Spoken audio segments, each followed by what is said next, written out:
Greetings to all. We are doing question answers of lesson 3 stories about flying, and today we will do the question answers of second part The Black Aeroplane written by Frederick Forsyth. Frederick Forsyth यहाँ अपना एक personal experience share करते हैं कि किस तरह से उनके डकोटा प्लेन की वजह से उनकी जान जाते जाते बचे. How did the black aeroplane help the pilot. एक क्वेश्चन ये है. ये describe the narrator's experience of flying is old Dakota. Dakota is plane. Experience यहाँ हमें डिस्क्राइब करना है नरेटर का जो था जब उन्होंने अपने डकोटा प्लेन को उड़ाया, या दूसरे शब्दों में कहें तो ब्लैक एरोप्लेन जो था उसके पायलट ने कैसे, यहाँ हेल्प द पायलट किसके लिए यूज़ किया गया, नरेटर के लिए. हेल्प द नरेटर, उन्होंने कैसे नरेटर की हेल्प की. The narrator was flying his old Dakota plane from France to England. From where or to where? तो वो अपना प्लेन उड़ा रहे थे. ओल्ड डकोटा पुराना प्लेन था, डकोटा प्लेन था जो फ्रांस से इंग्लैंड की तरफ जा रहे थे. छुट्टियों में जा रहे थे. He was going for holidays. He wanted to have a breakfast with his family, so he started his journey early in the morning. Early कितनी early? At 1:30 AM. सुबह 1:30 पर, 1:30 he started his journey. And he wanted, why? Because he wanted to have breakfast with his family. अपने परिवार के साथ ही करना चाहते थे अपना breakfast. It was early in the morning and it was a very smooth journey. बड़ी ही smooth, शांति से उनकी जर्नी यात्रा हो रही थी. Suddenly he saw a huge black stormy cloud in front of him. लेकिन अचानक उन्होंने क्या देखा, एक बहुत बड़ा काला बादल, और क्लाउड भी कैसा, स्टॉर्मी, तूफ़ानी बादल. बहुत बड़ा तूफ़ानी बादल देखा उनके सामने था कि जिसे देखकर लग रहा था कि बहुत बड़ा तूफ़ान आने वाला है. अब उस क्लाउड से कैसे बच सकते हैं. He didn't want to go back, वापस जाना नहीं चाहते थे. But he was not left with much fuel, और ज़्यादा फ्यूल भी नहीं बचा था जो उसके लेफ़्ट या राइट में ले लेते. इस लेसन में राइटर ने इसके लिए शब्द यूज़ किए हैं. The black stormy cloud look like a mountain. एक माउंटेन की तरह, एक पहाड़ की तरह उनके सामने खड़ा था. इतना ह्यूज था वो, इतना बड़ा था. अब उसके नॉर्थ साउथ से भी नहीं जा सकते थे, ऊपर नीचे से कहीं से भी नहीं जा सकते थे. वापस जाने का मन नहीं था क्योंकि छुट्टियों में घर जाना था. सोचा कि he decided to take the risk, कि क्यों न रिस्क लिया जाए. अपने प्लेन पर भरोसा था, डकोटा प्लेन उन्हें बचा लेगा, इस तूफान का सामना कर लेगा. So he entered into the cloud but he could not see outside. जैसे ही क्लाउड में एंटर किया, बिल्कुल ब्लैक था वो, काला, बिल्कुल अंदर कुछ भी दिखाई नहीं दे रहा था. ही कुड नॉट सी, कुछ भी बाहर का दिखाई नहीं दे रहा था. अब कैसे तो अपना प्लेन चलाते वो. His all equipments were dead. जितने भी इक्विपमेंट्स थे, जो उपकरण थे, उसमें जो कंपास था, रेडियो था, इंजन था, सब बिल्कुल काम करना सबने बंद कर दिया. ही वॉज क्वाइट अफ्रेड, बहुत ज़्यादा डर गए. तभी किसने उनकी जान बचाई. Then a black aeroplane came near him. एक ब्लैक एरोप्लेन उनके पास आया. It had no lights on its wings, और उसके विंग्स पर किसी तरह की लाइट नहीं लगी हुई थी, क्योंकि विंग्स, पंख, जो प्लेन के साइड में प्लेन पंख होते हैं, उन पर लाइट्स होती हैं ताकि अंधेरे में ड्राइव कर सकें, चला सकें. लेकिन जो ये ब्लैक एरोप्लेन था, इस पर तो लाइट भी नहीं थी. फिर ये कैसे देख पा रहे थे. Its pilot waved at him and asked to follow him. उनके पायलट ने उनकी तरफ वेव किया. ब्लैक एरोप्लेन के पायलट ने वेव किया, यानी हाथ हिलाया, हाथ से इशारा किया, और उन्हें क्या इशारा किया कि उनके पीछे वो आए. The narrator followed him. Narrator ने चुपचाप उनका पीछा किया, उनके पीछे पीछे चलते रहे. क्यों? क्योंकि अब उनके पास कोई और रास्ता था ही नहीं. And landed safely on the ground, और ग्राउंड पर सेफली उन्होंने लैंड किया. उनके पीछे आते रहे चुपचाप, और थोड़ी देर में एक एयरपोर्ट पर वो उतर गए. The black aeroplane was no there. अब वहाँ ब्लैक एरोप्लेन उन्हें दिखाई नहीं दिया. जैसे ही वो उतरे, उन्हें ब्लैक एरोप्लेन जो उनके आगे आगे चल रहा था वो दिखाई नहीं दिया. इट हैड गोन, ये कहीं चला गया था. तो इसीलिए narrator went to the control room to ask about it. जो कंट्रोल रूम वहाँ बना हुआ था, नरेटर उसमें गए. वहाँ एक वुमेन थी, और उन्होंने उनसे पूछा उस ब्लैक एरोप्लेन के बारे में, because he wanted to thank the pilot. वो उस पायलट को थैंक करना चाहते थे, धन्यवाद देना चाहते थे, the pilot who had saved his life, जिन्होंने उनकी जान बचाई है।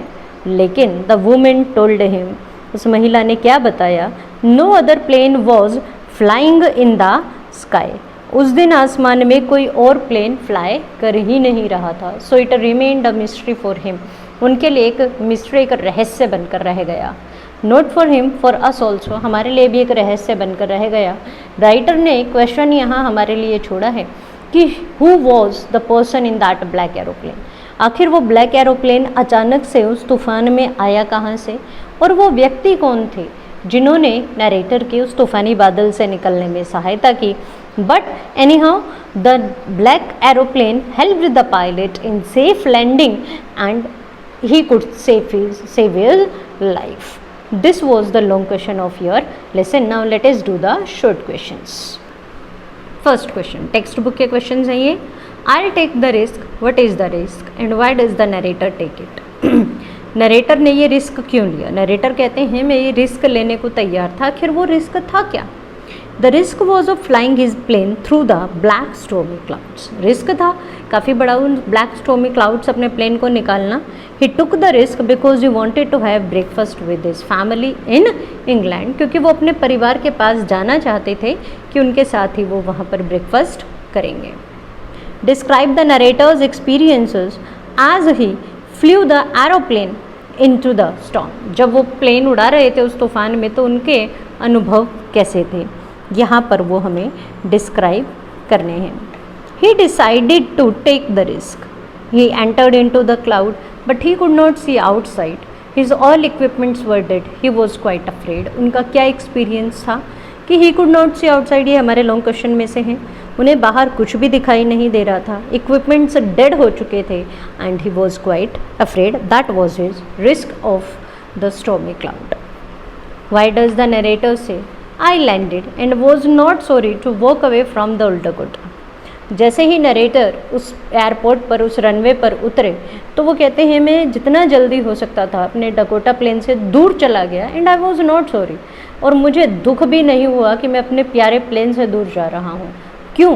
Because the narrator says so because his plane broke down into the stormy cloud. Said आएगा यहाँ, नरेटर ने ऐसा इसीलिए कहा क्योंकि उनका प्लेन स्टॉर्मी क्लाउड में डेड हो चुका था।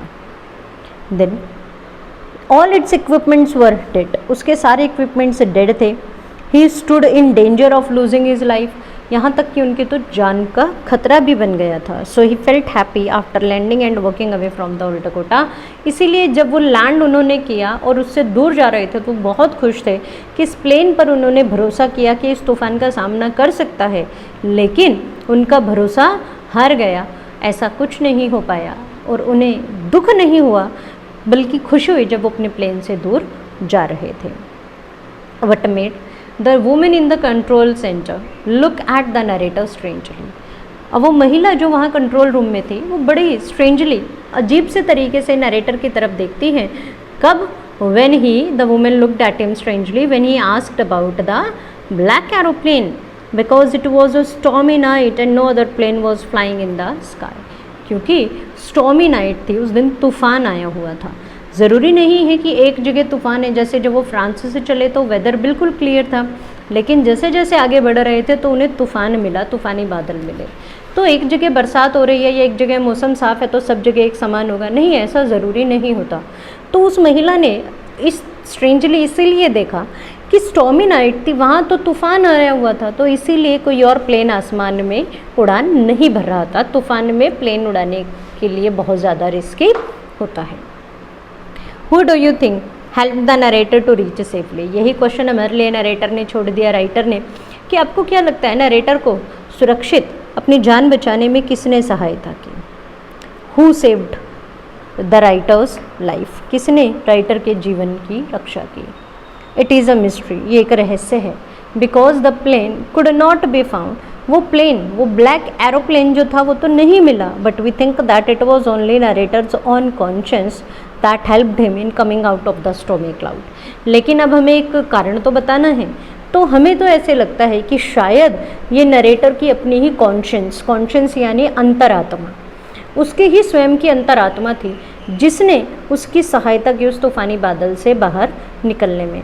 कई बार क्या होता है, हम स्वयं को जब कमज़ोर महसूस करते हैं, अब जैसे कि आप रिलीजन का ही ले एग्जाम्पल, धर्म का, जब हम स्वयं को कमज़ोर महसूस करने लगते हैं तो हम भगवान को याद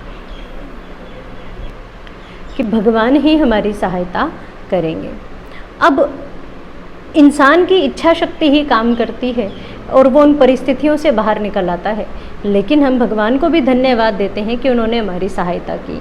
इसी तरह से शायद नरेटर की जो कॉन्शियस थी, उन्होंने स्वयं अपने आप उस ब्लैक एरोप्लेन के एक इमेजिनेशन की कल्पना की कि उन्होंने उसकी सहायता की होगी, ऐसा हमें लगता है। That was only imagination of the narrator. Now do the question answers. Thank you.